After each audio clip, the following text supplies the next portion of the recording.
Bangladesh cricket team Asia কাপের ফাইনালে খেলার সুযোগটা হাতছাড়া করেছে মূলত পাকিস্তানের বিপক্ষের যেই ম্যাচ, সেই ম্যাচটি যদি বাংলাদেশ জয়লাভ করতে পারত সেক্ষেত্রে বাংলাদেশ ইন্ডিয়ার বিপক্ষে ফাইনাল ম্যাচ খেলতো এশিয়া কাপের। কিন্তু সেই সুযোগটা বাংলাদেশ দল হাতছাড়া করেছে মূলত ব্যাটসম্যানদের হেয়ালিপনাতেই।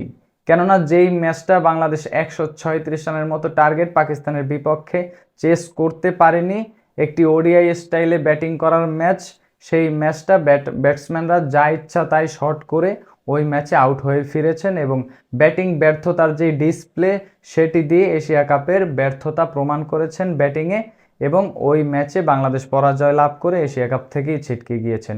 এবং এরপরে বাংলাদেশ আফগানিস্তানের বিপক্ষে সিরিজ আয়োজন করে সেখানে সিরিজের টি-20 সিরিজটা বাংলাদেশ ভালো খেললেও বাংলাদেশ যেই ফরম্যাটটা সবচেয়ে ভালো খেলে ওডিআই ফরম্যাট, সেইখানেই মূলত আফগানিস্তানের বিপক্ষে ভরাডুবি হয়েছে।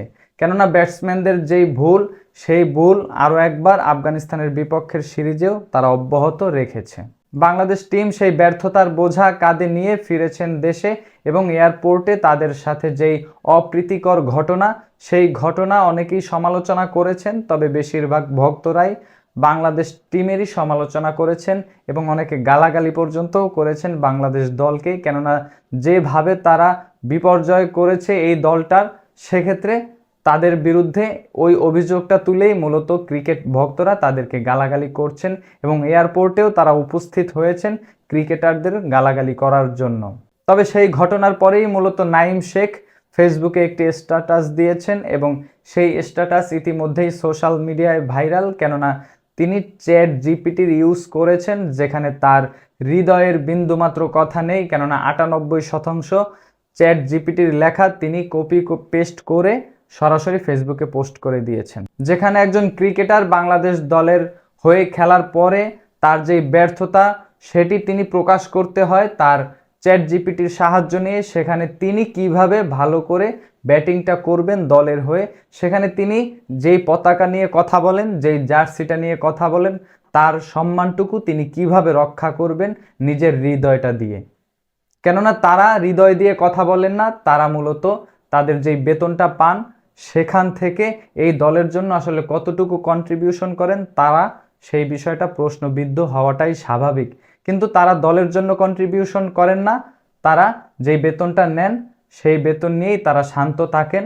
তবে তাদের ব্যাটিংয়ে সেই অশান্ত হওয়ার যেই সম্ভাবনা সেটিও আমরা দেখতে পাই না।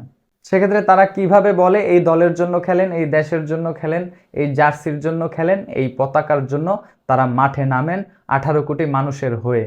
তবে আমার মনে হয় না তারা এই দেশের জন্য খেলেন, এই পতাকার জন্য খেলেন, কিংবা তারা যেই জার্সিটা গায়ে জড়ান সেই জার্সিটার সম্মান রক্ষার্থে খেলেন। তারা মূলত তাদের যেই বেতনটা এটার জন্যই খেলেন। কেননা ক্রিকেট তাদের জব, তারা তাদের ডিউটিটাই মূলত পালন করতে যান। ডিউটির ফলাফল পজিটিভ হোক কিংবা নেগেটিভ হোক, তারা শুধুমাত্র ডিউটি টাইমটা শেষ করে দেশে ফিরেন। ভক্তদের সকল অভিযোগ মূলত ব্যাটিং লাইন আপের উপরে, তাদের যত ক্ষোভ তারা কিন্তু ব্যাটারদের উপরেই ঝাড়ছেন।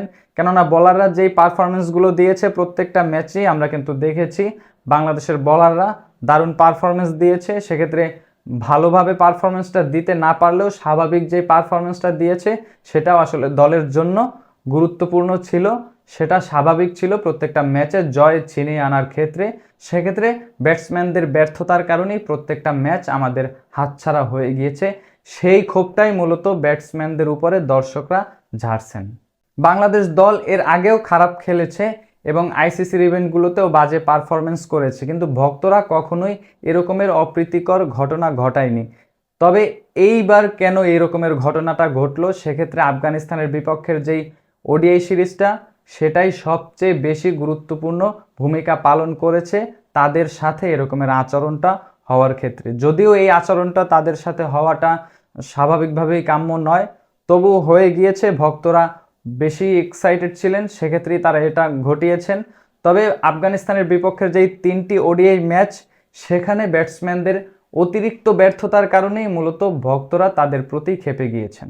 বাংলাদেশ দল এর আগেও কিন্তু অনেকবার বাজে পারফরমেন্স করে দেশে ফিরেছে। সেক্ষেত্রে আইসিসির ইভেন্টে, এশিয়া কাপে এবং অ্যাওয়ে সিরিজগুলোতেও কিন্তু বাংলাদেশ বাজে পারফরমেন্স করেছে, কিন্তু কোনোবারই কিন্তু ভক্তদের এরকমের অপ্রীতিকর ঘটনার মুখে বাংলাদেশ ক্রিকেটারদের পড়তে হয়নি। তবে এবার কেন এই ঘটনাটা ঘটলো, সেক্ষেত্রে সবচেয়ে বেশি যেই বিষয়টা সামনে এসেছে, আফগানিস্তানের বিপক্ষের ওডিআই সিরিজটা মূলত এখানে বেশি প্রভাব ফেলেছে ভক্তদের খেপে যাওয়ার ক্ষেত্রে। কেননা যেখানে আফগানিস্তান 250+ স্কোর করেন আপনাদের বিপক্ষে, 293 রান পর্যন্ত টার্গেট দেন, সেখানে বাংলাদেশের ব্যাটসম্যানরা 93 রানে অল আউট হয়ে ফিরেন, 110 রান ক্রস করতে পারেন না আফগানিস্তানের বিপক্ষে। রাশিদ খানের গুগলি তারা বুঝতেই পারেন না। তবে রাশিদ খানের গুগলি বুঝতে না পারার চেয়ে তাকে মেরে হিরো সাজার ক্ষেত্রেই বেশি ভূমিকা পালন করেছে বাংলাদেশ দলের ব্যাটসম্যানদের ডাগ আউটে ফিরতে। সেটা আপনি যদি তৌহিদ হৃদয়ের শর্ট সিলেকশন দেখেন, জাকের আলী কিংবা সোহানদের শর্ট সিলেকশন দেখেন, আপনি আরও বেশি স্পষ্ট হবেন তারা আসলে অন্যান্য বোলারদের যখন ঠ্যাক দিচ্ছিলেন, সেখানে আফগানিস্তানের রাশিদ খান সেরা বোলার, তার গুগলিগুলো উড়িয়ে মারতে গিয়ে, ছক্কা মারতে গিয়ে প্রত্যেকটা ব্যাটসম্যান আউট হয়ে ফিরেছেন। এই কারণেই মূলত ভক্তরা বেশি খেপেছেন। কেননা সাইফ হাসানও কিন্তু আফগানিস্তানের বিপক্ষের ম্যাচে ব্যাটিং করেছেন, তবে সাইফ হাসান কিন্তু বাহবা পেয়েছেন এয়ারপোর্টেই। যেখানে অন্য ক্রিকেটাররা আপনার তোপের মুখে পড়েছে, সেখানে সাইফ হাসান প্রশংসা পেয়েছেন, প্রশংসা কুড়িয়েছেন ক্রিকেট ভক্তদের। এই ডিফারেন্সটাই আপনাকে স্পষ্ট বলে দেয় বাংলাদেশের যেই ব্যাটসম্যানরা ব্যর্থ হয়েছেন তাদের আসলে ব্যাটিংটা কীরকমের ছিল। কেননা সাইফ হাসান কিন্তু 100+ স্কোর করেননি, তিনি কিন্তু সব ম্যাচে 50+ও স্কোর করেননি। তবে তার যে স্বাভাবিক স্কোরগুলো, সেগুলো ভক্তদের কাছে স্বাভাবিক মনে হয়েছে, তারা আসলে সন্তুষ্ট তার এই পারফরমেন্স নিয়ে। সাইফ হাসান ইব্রাহিম জাদরানের মতো বড় বড় ইনিংস খেলেনি আফগানিস্তানের বিপক্ষে, এরপরেও সাইফ হাসানের সাথে বাংলাদেশের ক্রিকেট ভক্তরা সন্তুষ্ট। তবে তাদের প্রতি কেন সন্তুষ্ট নয়, সেটা এই যে ডিফারেন্সটা তাদের ব্যাটিংয়ের অ্যাপ্রোচ, সেটা সবচেয়ে বেশি স্পষ্ট করেছে। তবে ভক্তদের খেপে যাওয়ার আরও একটি বিষয় হচ্ছে, বাংলাদেশ দল ইতিমধ্যেই কিন্তু 27 বিশ্বকাপে সরাসরি খেলতে পারবে না। তাদের কোয়ালিফাই রাউন্ড খেলে কোয়ালিফাইড হয়ে এরপরে 27 বিশ্বকাপের মেইন মঞ্চে খেলতে হবে ওডিআই বিশ্বকাপটা। সেক্ষেত্রে এই যে লাস্ট বাংলাদেশের 5টা ম্যাচ, সেখানে কিন্তু জয় নিয়ে ফেরার কথা। নেক্সট সিরিজ ওয়েস্ট ইন্ডিজের বিপক্ষে এবং আফগানিস্তানের বিপক্ষের এই 6টি ম্যাচের মধ্যে কমপক্ষে 4টি ম্যাচ জিততেই হতো। সেখানে বাংলাদেশ 3টি ম্যাচে ইতিমধ্যেই হেরে গিয়েছেন এবং ওয়েস্ট ইন্ডিজের বিপক্ষে ঘরের মাঠে কি করেন সেটাই এখন দেখার বিষয়। তবে বাংলাদেশ ইতিমধ্যেই কনফার্ম করে ফেলেছে মোটামুটি 27 বিশ্বকাপে সরাসরি খেলতে পারবে না।